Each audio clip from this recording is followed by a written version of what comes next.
കുടിക്കാൻ പൈപ്പിലും വെള്ളമില്ല, കുറെ കെറ്റിലും വെള്ളമില്ല. താരനിബിഡവും പ്രൗഢോജ്വലവും രമേന്ദ്ര പ്രശ്നം പറഞ്ഞാൽ ഭയങ്കര തമാശ. സമ്പുഷ്ടവുമായ ഒരു പുരസ്കാരദാന തിരി തെളിയുകയാണ്.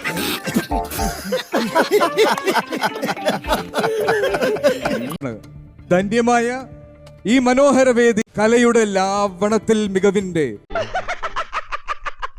ഈശ്വര, ഇവിടെ ആരുമില്ലല്ലോ ഇതൊന്ന് പറഞ്ഞു ചിരിക്കാൻ. തുയിൽ ഉണർത്തി പ്രേക്ഷക ഹൃദയങ്ങളിലേക്ക്. Hello, testing. ഇതൊക്കെയാണല്ലോ. ഇത് ഏത് ഭാഷ? പ്രതിഭകളുടെ മിന്നലാട്ടങ്ങൾ തീർത്ത അതുല്യ കലാകാരന്മാരെയും കലാകാരികൾ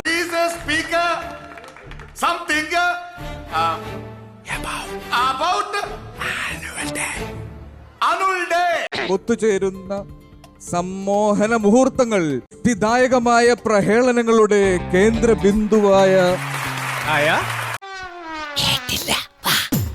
പുഷ്ടിദായകമായ പ്രഹേളനങ്ങളുടെ കേന്ദ്രീയ ബിന്ദുവായി. ഹേയ്, പിന്നെ എന്തിനാ നീ നിലവിളിച്ചത്?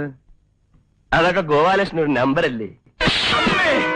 മഴവിൽ അഴകുള്ള കാഴ്ചകളാൽ ഈ വേദി വൈവിധ്യപൂർണവും സുസജ്ജവുമാവട്ടെ. എന്താ ഉറക്കം വരുന്നു. എന്നിട്ട് ബാക്കി അവാർഡ് കൊടുക്കണം. ഞാനേ കുറെ നാളായി പണി തുടങ്ങിയിട്ട് എനിക്കറിയാം എന്താ ചെയ്യേണ്ടത്. അതുകൊണ്ടാണ് എന്നെ കടത്തി വിട്ടത്.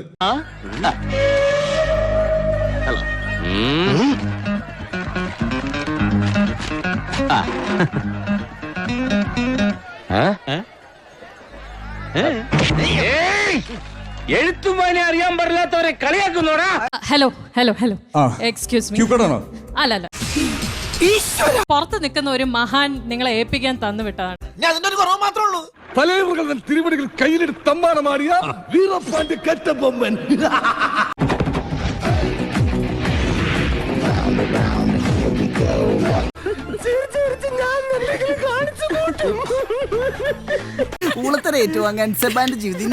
ആസിഫേ, നിനക്ക് ഡാൻസ് ഉള്ളതല്ലേ? നാടൻ പാട്ട്, വടക്കം പാട്ടിന് ഡാൻസ് ഉള്ളതല്ലേ? ഉണ്ട്. ചെന്ന് റെഡിയാവൂ. ഇവിടെ നിന്ന് ആങ്കറിങ്ങിന് കാര്യങ്ങൾ നോക്കി വേറെ പരിപാടി ഉള്ളതല്ലേ? ചെല്ല്. ഞാൻ പോവൂല.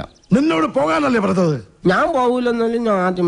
ടോവിനോ, നിനക്ക് വേറെ പരിപാടി ഉള്ളതല്ലേ? ഇല്ല. ഒരു പരിപാടി ഇല്ലാത്തവനൊക്കെ എന്തിനാ ഇവിടെ നിൽക്കും? എന്റെ എല്ലാ മാനവും പോയി. ചെല്ല്. ചേട്ടാ, അപമാനിച്ചേ ഞാൻ പോയിക്കോട്ടെ. അപമാനത്തിന് തന്നെ അപമാനമാണ് നീ. ചെല്ല്. കിട്ടേണ്ടതൊക്കെ കിട്ടിയല്ലോ, സമാധാനമായല്ലോ. ഇനി സ്വസ്ഥമായിട്ട് വണ്ടി റോഡിൽ പോ. സാകളെ, കേരള ഫയർഫോഴ്സിനും ഇവിടുത്തെ നാട്ടുകാർക്കും മണവാളാൻ സൽസിന്റെ പേരിലും എന്റെ വ്യക്തിപരമായ പേരിലും ഞാൻ നന്ദി രേഖപ്പെടുത്തിക്കൊള്ളുന്നു.